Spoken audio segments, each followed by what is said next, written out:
નમસ્કાર વિદ્યાર્થી મિત્રો, સ્વાગત છે તમારું શ્રેયા પટેલની ચેનલમાં।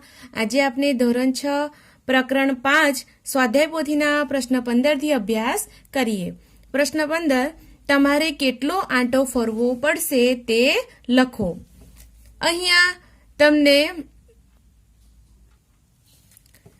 દિશાઓ આપેલી છે અને દિશાઓ પરથી નક્કી કરવાનું છે કે કેટલો આંટો ફરવો પડશે। અહીંયા આપણે દિશા લખી, હું તમને દોરી દઉં, બરાબર। ઉપર, ઉત્તર, દક્ષિણ, પૂર્વ અને પશ્ચિમ, જેથી આપણને સરળતાથી ફટાફટ જવાબ મળી જાય। તો અહીંયા જુઓ, પહેલામાં શું કહે છે કે દક્ષિણ દિશામાંથી ઘડિયાળના કાંટાની દિશામાં પૂર્વ દિશામાં જવા। હવે દક્ષિણ દિશામાંથી, દક્ષિણમાંથી ઘડિયાળની કાંટો કઈ રીતે ફરે? આમ ફરે, કોઈ દિવસ ઊંધો ફરે નહીં, બરાબર। તો આ રીતે જવાનું। તો દક્ષિણ દિશામાંથી ઘડિયાળના કાંટાની દિશામાં પૂર્વ દિશા તરફ જવું છે, એટલે કે આ 1, 2 અને 3, અહીંયા પૂર્વ સુધી આવું છે, એટલે કે કેટલું થશે? 3/4 આંટો ફરવો પડશે, બરાબર। ત્યાર પછી પશ્ચિમ દિશામાંથી ઘડિયાળના કાંટાની દિશામાં પૂર્વ દિશામાં જવા। તો પશ્ચિમ દિશામાંથી ઘડિયાળના કાંટાની દિશામાં પૂર્વ દિશામાં જવા, એટલે કે 1 અને 2 ભાગ ફર્યા, એટલે કે 1/2 આંટો ફરવો પડશે। ત્યાર પછી પૂર્વ દિશામાંથી પૂર્વ દિશામાંથી ઘડિયાળના કાંટાની દિશામાં દક્ષિણ દિશામાં જવા, એટલે કે અહીંયા પૂર્વથી દક્ષિણ જવાનું છે। તો કેટલો ભાગ? 1 ભાગ। તો અહીંયા જવાબ આવશે 1/4 આંટો ફરવો પડશે, બરાબર। ત્યાર પછી આપણે આગળ જોઈએ બીજું, પ્રશ્ન 16, ઘડિયાળમાં કાંટો ક્યાં જઈ ઊભો રહેશે તે લખો। હવે અહીંયા ઘડિયાળમાં તમારે કાંટો ક્યાં જઈ ઊભો રહેશે તે લખવાનું છે। તો 3 પરથી 1 કાટખૂણા જેટલું ફરતા, એટલે કે ઘડિયાળ તમે જુઓ તો 3, અહીંયા આપણે ઘડિયાળ નાનકડું બનાવી દો, બરાબર। કે અહીંયા ઉપર આવશે 12, 6, 3 અને 9, બરાબર। પછી જેમ જરૂર હશે તેમ આપણે કાંટા દોરી દઈએ છીએ। તો 3 ઉપરથી 1 કાટખૂણા જેટલું ફરતા, તો 3 ઉપરથી 1 કાટખૂણા જેટલું ફરો તો ક્યાં આવે? 6 ઉપર કાંટો આવશે, બરાબર। તો 6 ઉપર, બરાબર, ક્યાં આવશે? ઘડિયાળનો કાંટો 6 ઉપર આવશે। ત્યાર પછી 12 પરથી 2 કાટખૂણા જેટલું ફરતા, 12 ઉપરથી 2 કાટખૂણા, એટલે કે આ 1 કાટખૂણો અને બીજો કાટખૂણો, તો ક્યાં આવશે? 6 ઉપર આવશે। તો 6 ઉપર। ત્યાર પછી 12 પરથી 3 કાટખૂણા જેટલું ફરતા, તો 12 ઉપરથી 1 કાટખૂણો, એટલે અહીંયા 3 ઉપર આવશે, બીજો કાટખૂણો 6 ઉપર આવશે અને ત્રીજા કાટખૂણે 9 ઉપર આવશે, બરાબર। તો કેટલા અહીંયા શું જવાબ આવશે? 9 ઉપર, બરાબર। એટલે કે કેટલા કાટખૂણા ફરતા ઘડિયાળનો કાંટો ક્યાં જઈને ઊભો રહે છે તે આપણે અહીંયા લખવાનું છે। ત્યાર પછી 17 નંબર, સાચા જોડકા બનાવો। હવે અહીંયા લઘુકોણ માટે સાચું જોડકું કયું હશે? તમે જુઓ તો લઘુકોણ માટે 1/4 કરતા ઓછું, બરાબર। અહીંયાથી તમે આ સાઈડે મારશો તો પણ વાંધો નથી। તો અહીંયા જુઓ, આંટાનો 1/2 ભાગ। હવે આંટાનો 1/2 ભાગ એટલે કે અડધો ભાગ શું હોતું હતું?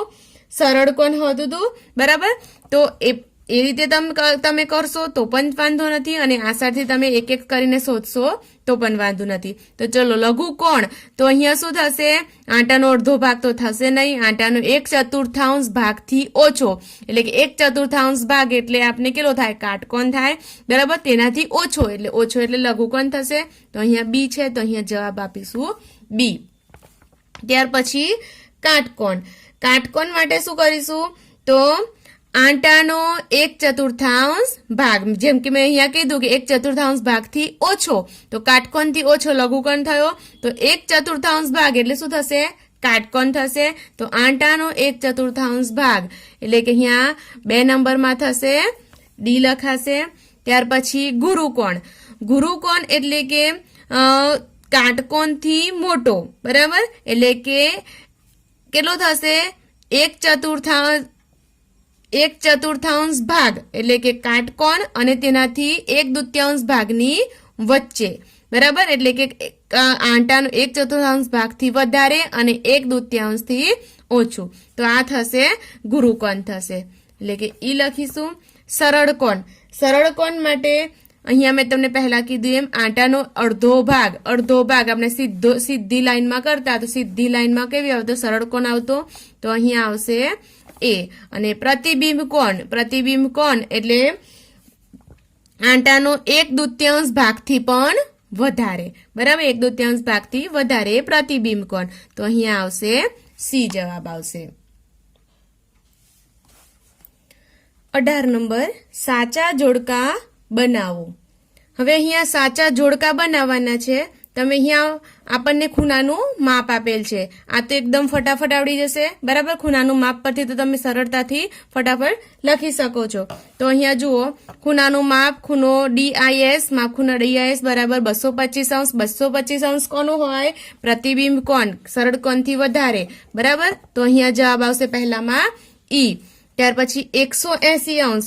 180 અંશ સરળ કોણ માપનો ખૂણો કહેવાશે, તો જવાબ આવશે ડી. 90 અંશ કાટકોણ, તો જવાબ આવશે બી. ત્યાર પછી 68 અંશ 90 અંશથી નાનો ખૂણો લઘુકોણ, તો જવાબ આવશે એ. અને 105 અંશ 90 અંશથી મોટો ખૂણો, તો જવાબ આવશે સી. તો આ રીતે અહીંયા જોડકા પૂર્ણ થયા. આગળ પ્રશ્ન 19 નો અભ્યાસ કરીએ. પ્રશ્ન 19, નીચેના આકાર જણાવો. અહીંયા આપણને આકાર જણાવવાનું કહ્યું છે કે ધારો કે અહીંયા જોકરની ટોપી શબ્દ આપેલ છે, તો જોકરની ટોપીનો આકાર કયો હોય તે આપણે લખવાનો છે. તો જોકરની ટોપી તમે જોઈ હશે, બરાબર ને? કેવી હોય છે? શંકુ આકારની હોય છે, આ રીતની હોય છે ને જોકરની ટોપી, બરાબર, આ રીતનો આકાર હોય છે, તો એ શંકુ આકારની ટોપી હોય છે. ત્યાર પછી પુસ્તક, તો પુસ્તક કેવા આકારનું હોય છે? પુસ્તકનો આકાર લંબઘન આકાર હોય છે, તો આપણે અહીંયા લખવાનું લંબઘન આકારનું, બરાબર. હું અહીંયા તમને આ જે આકારો છે, બરાબર, ત્રિપરિમાણીય આકારો, તેનો હું અલગ વિડીયો બનાવીશ, તે તમે ખાસ પ્રસ્તાવનાની અંદર તે જોઈ લેશો તો પણ તમને ખ્યાલ આવી જશે. અને અહીંયા પણ તમને હું સમજાવી દઉં છું કે 2D આકાર અને 3D આકાર કોને કહેવાય? તો 2D આકાર આપણે જેમ કે ત્રિકોણ, ચોરસ, લંબચોરસ, આ બધા આકારો 2D આકારો છે, બરાબર. અને 3D આકાર કોને કહેવાય છે? તમને આગળના ધોરણમાં ભણવામાં આવશે, અત્યારે આવશે ને. તો 3D આકાર કોને કહેવાશે? તો જે આકાર ઘન આકારના છે, જેમ કે આપણે લંબચોરસ છે, તો લંબચોરસનો આપણે બધી બાજુઓ, ખૂણા, ધારો સાથે ગણીએ તો તે કેવો આકાર કહેવાશે? લંબઘન આકાર થાય છે. આ ત્રિપરિમાણીય આકાર, આ ધારો કે મેં બનાવ્યું તો આ લંબઘન બન્યું, આ લંબચોરસ, તો આ કયો આકાર કહેવાશે? 2D કહેવાશે. અને આ 3D આકાર કહેવાય છે. તે જ રીતે, બરાબર, તો આપણે અહીંયા 3D આકારોનું નામ લખવાના છે. તો પુસ્તક કેવું હશે? લંબઘન હશે. ક્રિકેટનો દડો તે ગોળ આકારનો અથવા ગોળા આકારનો કહેવાશે, બરાબર. ત્યાર પછી પેન્સિલ કેવી કહેવાશે? નળાકાર કહેવાય છે. કેવી કહેવાય છે? નળાકાર આકારની કહેવાશે. આઈસ્ક્રીમ કોન શંકુ આકારનો હોય છે. અને કંપાસ બોક્સ લંબઘન આકારનો હોય છે. પ્રશ્ન 20, નિયમિત ષટકોણ અને નિયમિત અષ્ટકોણની આકૃતિઓ દોરો. તેના વિકર્ણો દોરો. મળતી આકૃતિઓ વિશે વિચારો. વિકર્ણોના માપ વિશે વિચારો. હવે અહીંયા તમને જુઓ, મેં એક ષટકોણ અને અષ્ટકોણ, આ એક ષટકોણ અને અષ્ટકોણની આકૃતિ બનાવેલ છે. ષટકોણની 6 બાજુઓ હોય, બરાબર, 1, 2, 3, 4, 5 અને 6 બાજુઓ વાળો ષટકોણ અને 6 ખૂણાઓ હોય, બરાબર, 1, 2, 3, 4, 5 અને 6 ખૂણા હોય. 6 ખૂણા અને 6 બાજુ હોય તેને ષટકોણ કહેવાય. તે જ રીતે 8 ખૂણા અને 8 બાજુઓ હોય તેને અષ્ટકોણ કહેવાય. હવે તમારે વિકર્ણો દોરવાના છે. અહીંયા તમને ખાલી દોરવાના સુધીને જ આવે છે, તમારે વિકર્ણોની સંખ્યા શોધવાની હોતી નથી. પણ તો પણ મેં અહીંયા વિકર્ણોની સંખ્યા કઈ રીતે શોધાય તે પણ તમને સૂત્ર દ્વારા બતાવી દીધેલ છે. તો અહીંયા આપણે વિકર્ણો વિશે તો જોઈએ કે કેટલા વિકર્ણો હોય છે. બરાબર, કદાચ તમને કોઈ વિકર્ણો રહી જાય તો તમને આશરે તો કઈ રીતે ખ્યાલ આવે કે કેટલા વિકર્ણો હશે આ આકૃતિમાં. તો અહીંયા જુઓ, વિકર્ણોની મેં સંખ્યા શોધેલ છે. બરાબર, કે કઈ રીતે વિકર્ણોની સંખ્યા. હવે ષટકોણ છે એટલે કે 6 બાજુઓ હોય. બરાબર, અહીંયા n બરાબર બાજુઓની સંખ્યા લેવાની છે. n બરાબર શું લેવાનું? બાજુઓની સંખ્યા. બરાબર, હવે મેં 2 સૂત્ર દ્વારા બતાવ્યું છે. અહીંયા અલગ સૂત્ર છે ને અહીંયા પણ તમે કોઈ પણ સૂત્રનો ઉપયોગ કરી શકો છો. તો n કૌંસમાં n-3/2 આ વિકર્ણોની સંખ્યા શોધવાનું આપણે સૂત્ર છે. તો અહીંયા જુઓ, n બરાબર 6 મૂક્યા મેં. બરાબર, 6 બાજુઓ છે તો 6, ફરીથી કૌંસમાં n બરાબર 6-3/2. હવે છેદ ઉડાડ્યા 2, 3, 6. બરાબર, એટલે અહીંયા રહ્યા 3, 6 માંથી 3 જશે તો 3, એટલે કે 3 તાલી 9. અહીંયા ષટકોણમાં વિકર્ણોની સંખ્યા 9 થશે. તો તમે વિકર્ણોની સંખ્યા, વિકર્ણો દોરશો. વિકર્ણો એટલે અહીંયા એક બિંદુથી સામેનો બિંદુ જોડે જોઈન્ટ કરવાનું. બરાબર, એ અહીંયા દરેકમાં 3 જગ્યાએ જોઈન્ટ થાય છે. જુઓ, અહીંયા થશે, અહીંયા થશે. એ તમે એક વખત દોરવાનો ટ્રાય કરશો એટલે તમને ખ્યાલ આવી જશે કે અહીંયાથી 3 વિકર્ણ ગયા, અહીંયાથી 3 વિકર્ણ ગયા. બરાબર, એ રીતે તમે દોરતા જશો એટલે તમને એમ લાગશે કે 3, 3, 6, 3, 9, 3, 12.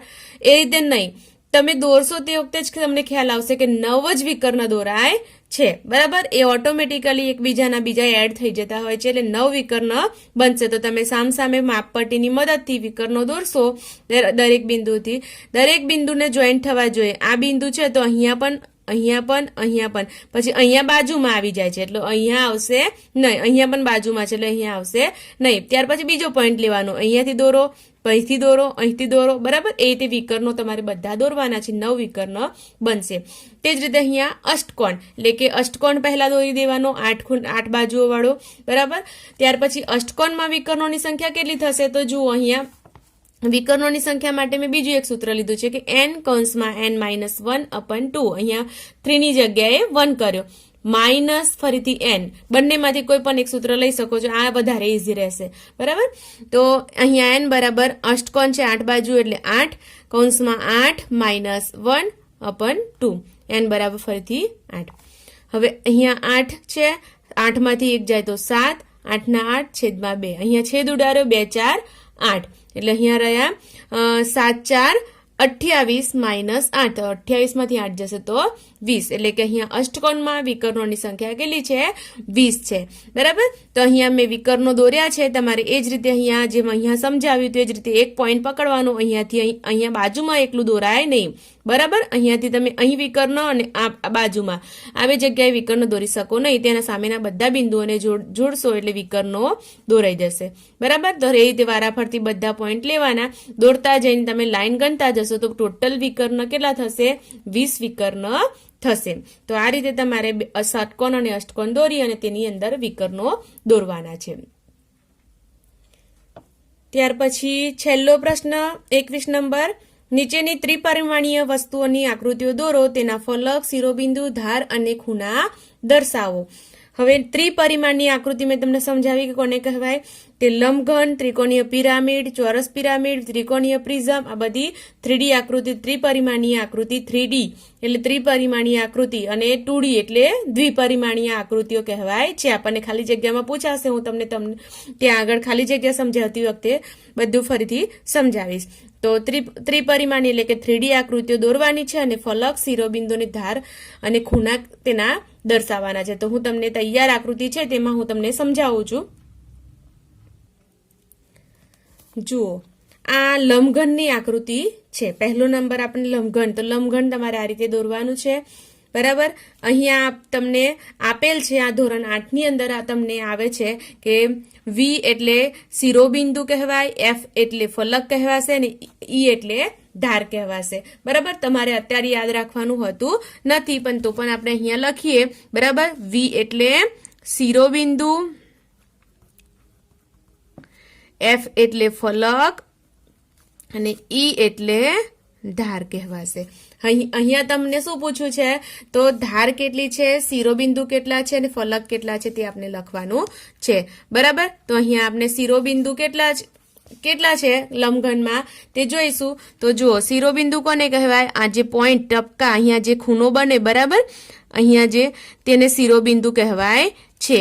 તો અહીંયા જુઓ, લંબઘનમાં કેટલા શિરોબિંદુઓ બનશે? 1 2 3 4, પછી અહીંયા 5 6 7 અને 8. તો શિરોબિંદુની સંખ્યા કેટલી થઈ? 8 થઈ. ત્યાર પછી ફલક કોને કહેવાય? તો અહીંયા જે દિવાલ છે, તો રૂમ હોય તેની ચારે દિવાલો એની ફલકો કહેવાય. તે જ રીતે અહીંયા જુઓ, આ એક ફલક, આ બીજી ફલક, આ સાઈડે ત્રીજી, ચોથી, ઉપરની 5 અને નીચે 6. તો ફલક કેટલી થઈ? 6 થઈ. તે જ રીતે ધાર કોને કહેવાય? તો આ જે સીધી લીટીઓ દેખાય છે એને ધાર કહેવાશે. તો જુઓ, 1 2 3 4, પછી ઉપરની 5 6 7 8. તે જ રીતે નીચે 9 10 11 અને 12. તો ધાર કેટલી થઈ? 12. તો લંબઘનને 8 શિરોબિંદુ, 6 ફલક, 12 ધાર અને આપણને અહીંયા ખૂણા પણ કહ્યા છે. તો ખૂણા કેટલા થયા? તો આ એક ખૂણો, બીજો, ત્રીજો, ચોથો, 5 6 7 અને 8. કેટલા ખૂણા થયા? 8 ખૂણા થયા. અહીંયા ખૂણા 8 થશે નહીં, કારણ કે ખૂણા તો જુઓ તમે આ સાઈડથી બધી સાઈડથી ગણવા જશો તો ખૂણા વધી જશે. અને તેમાં પણ અહીંયા આપણને પ્રશ્નમાં શિરોબિંદુ, ફલક, ધાર અને ખૂણા દર્શાવો તેમ જણાવ્યું છે. તેની સંખ્યા કેટલી છે તે જણાવવાની કહેલ નથી, પણ તો પણ મેં તમને આમાં સમજાવી છે. આ રીતે સંખ્યા પૂછે તો સંખ્યા પણ તમે લખી શકો છો. તો અહીંયા જેમ બતાવ્યું છે વી, એફ અને ઈ દ્વારા, તે રીતે તમારે દર્શાવી દેવાનું છે કે લંબઘનમાં શિરોબિંદુ ક્યાં છે, ફલક ક્યાં છે અને ધાર ક્યાં છે અને ખૂણો ક્યાં છે. બરાબર. તે જ રીતે અહીંયા આગળ જોઈશું બીજી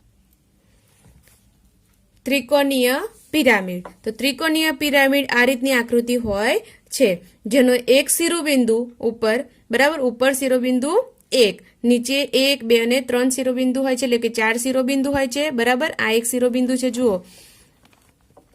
ત્યાર પછી ફલક આ 1 2 અને ત્રીજી પેલી સાઈડે, બરાબર, અને છેક નીચેની એક ચોથી, આ રીતે અહીંયા આ ફલક કહેવાય અને આ જે છે તેને ધાર કહેવાય છે. બરાબર. તો આ રીતે તમારે એરો કરીને બતાવી દેવાનું, બરાબર, કે આ શિરોબિંદુ છે, આ ધાર છે અને આ ફલક છે. બરાબર. તે જ રીતે અહીંયા ત્રિકોણીય પ્રિઝમ છેલ્લો ચોથા નંબરમાં આપેલ છે. તો ત્રિકોણીય પ્રિઝમ તમારે આ રીતે દોરવાનો છે. ત્યાર પછી 4 નંબરમાં ચોરસ પિરામિડ કહેલ છે.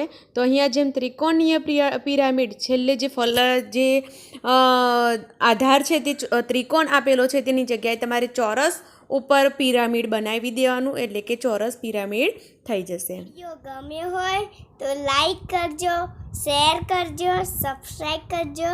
આભાર. Thank you.